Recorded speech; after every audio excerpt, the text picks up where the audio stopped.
Afternoon. We are live.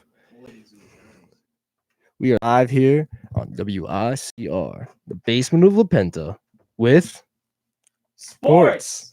Very, very exciting. Definitely gonna put that out there. Can we get a mic check on you real quick? Are you mic two? Check. I'm mic 3. You're mic 3. All right, we got you up and live. So this week, it's my turn to rant, and I picked a topic very dear to my heart. Oh, Baseball. baseball. The Los Angeles Dodgers have. Oh man. Yeah, you know where I'm going with this. They have been exited from the World Series, the playoffs. Not even close to the World Series. No. The Not Dodgers. even to the second round. The Dodgers, like helping an old lady across the street, just kind of shoved them out the door and moved on with their lives. So, the worst part is Clayton Kershaw. Clayton Kershaw should lay low for a while. Clayton Kershaw will absolutely not be able to walk around the city of Los Angeles for a while. He has all but cemented the claims that he is not an October guy. He is not Mr. October. He is only a regular season pitcher. Not Mr. October. One thing Clayton Kershaw is not is Mr. October. And that is all but cemented with yesterday's game, where it was just abysmal. After going 106 and 56 in the regular season to earn themselves a first place bracketing, they lose to the Washington Nationals last night in the NLD in the divisional series. They lost 7-3 in 10 innings. It brings up multiple questions about their roster. What's going to change? David Roberts, is he going to be there next year? I really don't know. In the past 10 years, they have made the playoffs 8 times. They have been to the World Series twice. They have won 0. They have lost more times in the divisional round than they have made it to the World Series in 10 years after making the playoffs 8 times. That's embarrassing. That's terrible. That's worse than the 90s Braves. That's terrible. It's right. It's getting to the point where it's almost, if they went to 4 straight World Series, maybe, but the Buffalo Bills are the only other team I could be like that upset about making the playoffs that often. I mean, even then, those Bills teams still get a lot of credit. I mean, they lost in 4 Super Bowls, but they still made it to the Super Bowl. Yes, they did. And that's the most troubling thing, is that they made it twice. They were knocked out of the championship series 3 times, 2009, 2013, and 2016. Lost in the division 2014, 2015, 2019. They lost in the World Series in 2017, 2018. Arguably every time against teams that were worse than them. Yes. Because they were always supposed to be the best team. They're always in the race. They're always in the mention. Yeah. Why can't they put it together in the postseason? It makes no sense. It doesn't. It genuinely does not make sense. I mean, I think a lot of people thought that the Dodgers were a lock for being the NL's rep in the World Series. I thought for sure that this season it was going to be Yankees Astros. We're going to slug it out in the ALCS, and then whoever won that was going to face the Dodgers. And now that is not happening. And I think people don't like, it's just shocking. People are just shocked that the Nats. Like, not even to mention on the other side, the Braves and maybe even the Astros. The Braves got knocked out. The Astros might lose and might be in the same spot as the Dodgers, but not that nearly. Will also be. I mean, I think they won the World Series recently, so it's not as bad. And I think the Rays are much more intimidating than the Nationals.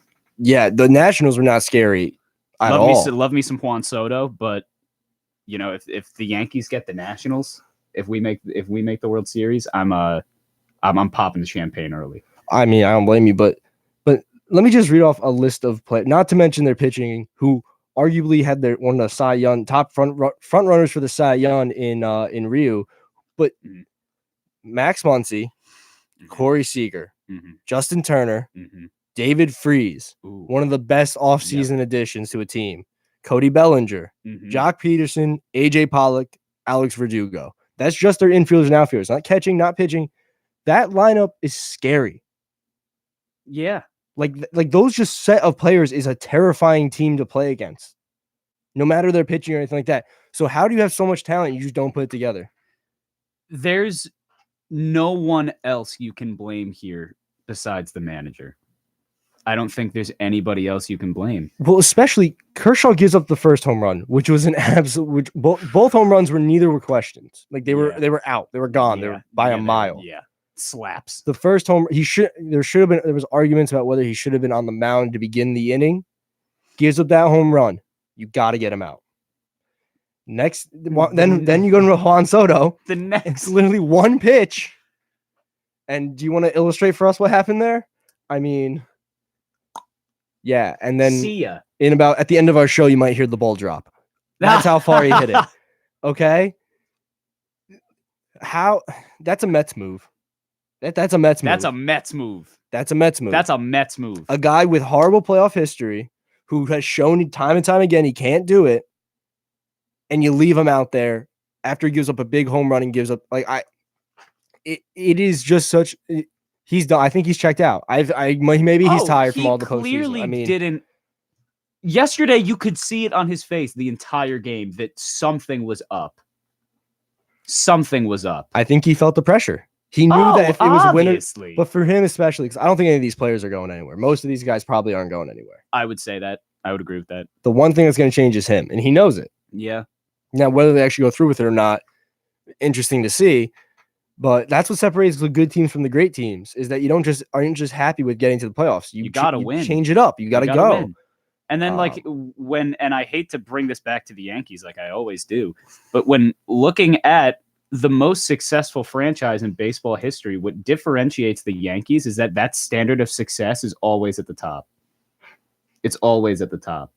Yeah. And then when there are teams who are content with being just really good and not being the best always, that's gonna show.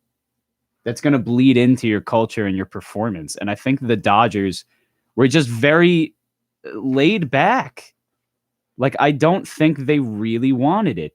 So I heard this stat on the Dan Patrick show, the DP show earlier today. I love that show. The Dodgers are the first team to win at least 105 games in the regular season and get lost and lose or bounce out of the playoffs in the first round.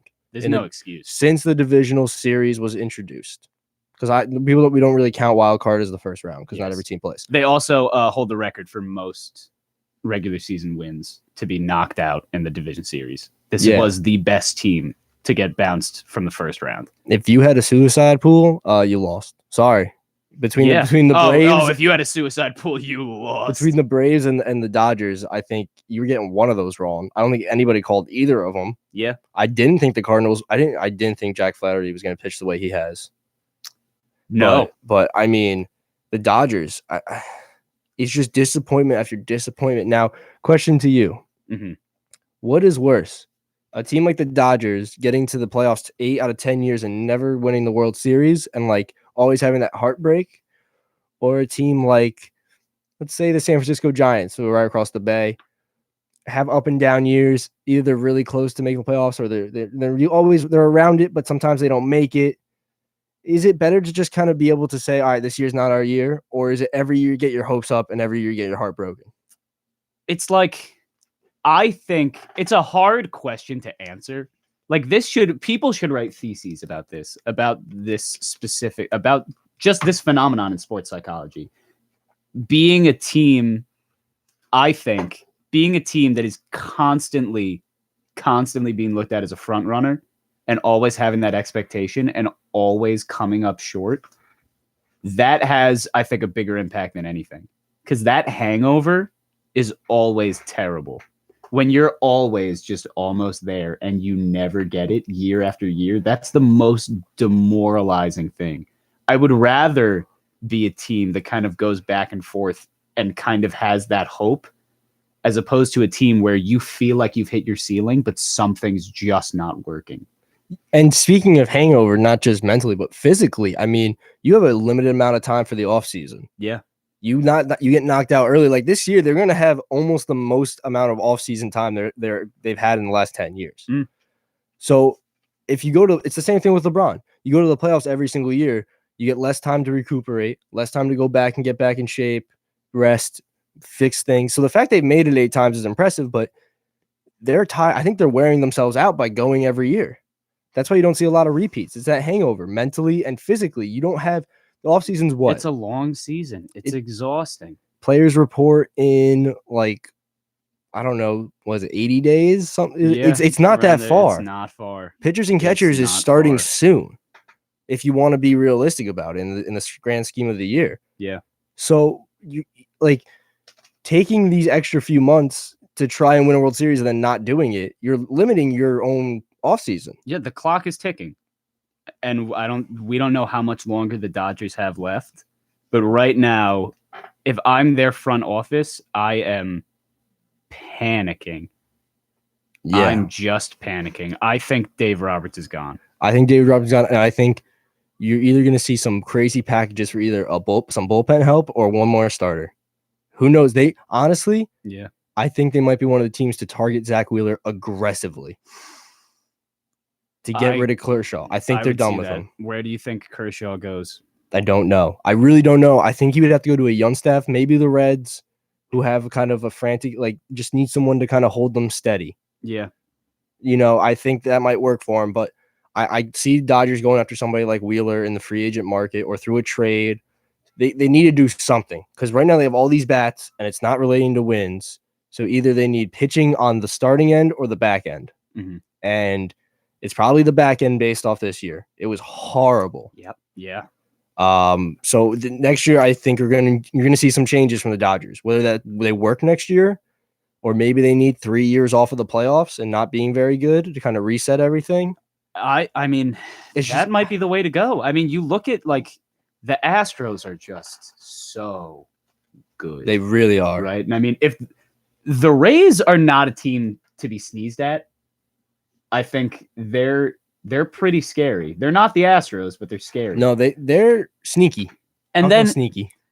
When you have a team like the Astros who is just stacked, more stacked than the Dodgers, you look at a team like the Yankees who had a phenomenal year with everything stacked against them.